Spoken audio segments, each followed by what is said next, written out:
Sepertinya kita terlalu terlena dengan tersingkirnya Real Madrid dan Barcelona di Liga Champions. Sampai tidak banyak yang sadar kalau salah satu god kebanggaan kita, Antony, gagal melaju ke semifinal Europa League. Tapi, apakah tersingkirnya Antony dan Real Betis akan mengurangi keseruan semifinal nanti? Justru sebaliknya. Di semifinal kali ini kita akan disajikan derby Inggris yang amat berarti bagi Unai Emery. Sebab jika berhasil memenangkannya, Emery makin dekat menuju trofi yang kelima. Belum lagi ada pertemuan antara dua tim kuda hitam yang juga membidik final di Istanbul. Nah, ada baiknya sebelum nonton pertandingannya, kamu lihat dulu preview semifinal Europa League musim 2025-2026 versi Starting 11 berikut ini.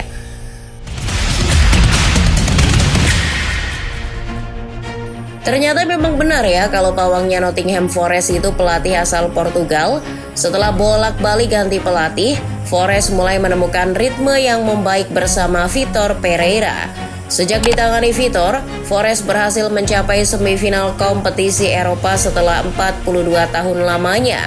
Menariknya, Vitor menyingkirkan mantan tim yang pernah dibesut dari 2011 sampai 2013 FC Porto. Sempat tertahan 1-1 di leg pertama, Forest mengunci kemenangan agregat 2-1 di kandang sendiri. Sebetulnya Forest unggul di segala aspek, terutama jumlah tembakan yang menyentuh 21 kali dengan 8 diantaranya tepat sasaran. Tapi hanya sepakan Morgan Gibbs White yang bisa membuahkan gol. Ini cukup disayangkan mengingat tuan rumah unggul jumlah pemain karena Jan Bednarek di kartu merah. Untuk itu tugas utama Vitor adalah mempertajam finishing para pemainnya jelang semifinal. Forest sudah punya kekuatan di lini tengah di mana Ibrahim Sangare menjadi pemain dengan jumlah passing terbanyak versus Porto dengan 75 passing. Tapi apa gunanya umpan terukur itu tidak dikonversi dengan baik oleh para penembak di lini depan? Para penyerang seperti Callum Hudson-Odoi, Chris Wood, dan Igor Jesus perlu mengasah lagi finishingnya. Usai menghentikan laga juara 2 kali Europa League, Nottingham Forest dan Vitor Pereira akan melakoni derby Inggris melawan Aston Villa. Bersama sentuhan Unai Emery, The Villains tampil meyakinkan selama 2 leg atas Bolonya. Dari leg pertama saja, Villa sudah mempertontonkan kualitas dengan menabung 3 gol dari Italia. Alih-alih mengendur, Villa malah mengamuk di Villa Park. Tuan rumah memang tak unggul dalam penguasaan bola, tapi urusan percobaan tembakan Villa ganas banget. Dari 12 tembakan yang menyerbu gawang Bolonya, 4 diantaranya melahirkan gol. Sorotan perlu diberikan pada Ollie Watkins yang terengginas di laga ini. 1 golnya di awal laga membuatnya mengukir milestone 100 gol bersama The Villains. Penampilan Watkins itu terasa lengkap dengan statistik menawan dari tandemnya di lini depan, Morgan Rogers. Sekalipun gagal mengeksekusi penalti, Rogers selesaikan 1 gol di babak pertama. Bahkan pemain yang sedang dilirik Manchester United itu menjadi penembak terbanyak dengan catatan 4 tembakan. Duet Watkins dan Rogers adalah kombinasi yang perlu diwaspadai oleh Forest. Maju ke semifinal kali ini terasa spesial bagi Unai Emery sebab ini merupakan semifinal Eropa keduanya dalam 4 tahun membesut Villa. Sebelumnya Emery pernah menyentuh semifinal Conference League 2023-2024.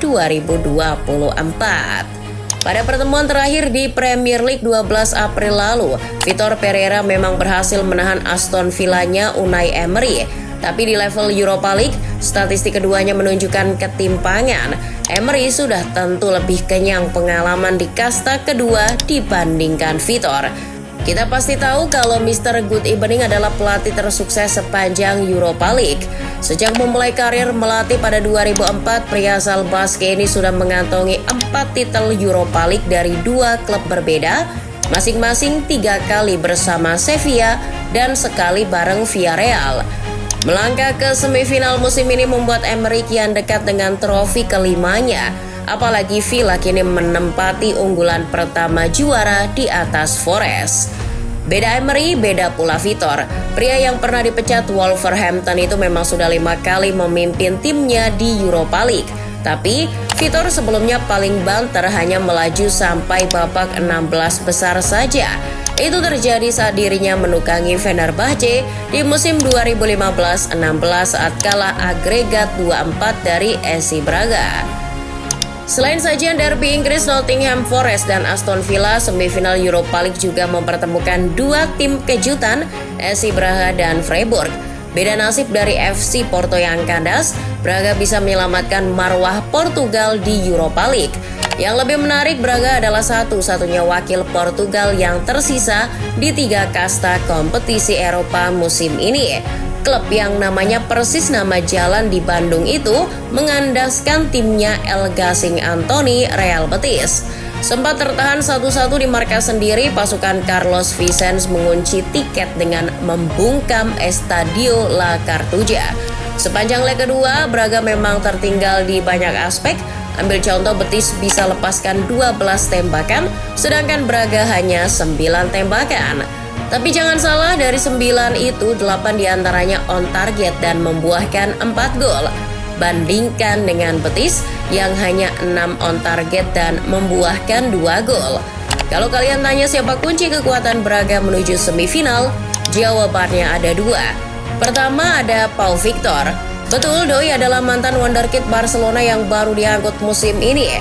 Masih 24 tahun, Victor menyumbang 9 gol untuk Braga hingga narasi ini ditulis. Dan kedua ada João Moutinho. Yes, gelandang veteran ex-AS Monaco ini masih menjadi nyawa permainan Braga kendati usianya sudah 39 tahun. Setelah memastikan langkah mantap menuju babak 4 besar, SC Braga kini bersiap menghadapi tantangan besar dari salah satu tim anomali asal Bundesliga, Freiburg. Di kompetisi domestik Jerman, Freiburg mungkin acap kali dianggap sebagai camilan favorit bagi raksasa seperti Bayern Munchen karena rekam jejak pertemuan yang kurang beruntung. Namun jangan coba-coba meremehkan kekuatan mereka saat bermain di kancah Europa League. Freiburg membuktikan bahwa mereka adalah tim yang sangat berbeda dan berbahaya di level Eropa. Hal ini terlihat jelas saat mereka berhadapan dengan wakil Spanyol Celta Vigo, di mana Freiburg berhasil menyapu bersih kemenangan dalam 2 leg sekaligus. Ketangguhan pertahanan mereka sangat luar biasa, terutama pada leg pertama, di mana gawang yang dikawal Noah Atubolo tetap bersih dari kebobolan. Tidak berhenti di situ, mereka tampil sangat agresif saat bermain di markas lawan dengan memetik kemenangan meyakinkan 1-3. Hasil impresif tersebut membuat mereka melaju ke babak berikutnya dengan keunggulan agregat yang sangat telak, yakni 6-1. Braga tentu harus waspada penuh menghadapi performa Freiburg yang sedang panas ini. Senjata utama mereka terletak pada Yuito Suzuki dan Igor Matanovic sebagai duo pemburu gol. Bicara soal statistik dan rekam jejak di kompetisi Eropa, SC Braga sebenarnya terbilang jauh lebih punya pengalaman dibandingkan dengan Freiburg. Prestasi paling membekas dalam sejarah mereka adalah saat berhasil menjadi runner-up Europa League pada musim 2010-11 silam. Kala itu Braga tampil luar biasa hingga mencapai babak final, meskipun akhirnya harus merelakan gelar juara setelah dikalahkan oleh sesama tim Portugal, FC Porto. Pengalaman mentas di laga krusial seperti itu menjadi modal berharga yang tidak dimiliki Freiburg. Sementara itu, jika kita melihat catatan sang lawan, Freiburg justru memiliki profil yang jauh lebih sederhana di kompetisi ini. Prestasi terbaik tim asal Jerman tersebut sejauh ini paling banter hanya mencapai babak 16 besar yang mereka raih secara beruntun pada musim 2022-2023 dan 2023-2024. Jalan menuju Istanbul tinggal selangkah lagi. 2 tim terbaik di antara mereka akan tampil di final dan berpeluang angkat piala. Kalau menurut kalian, siapakah klub tersebut?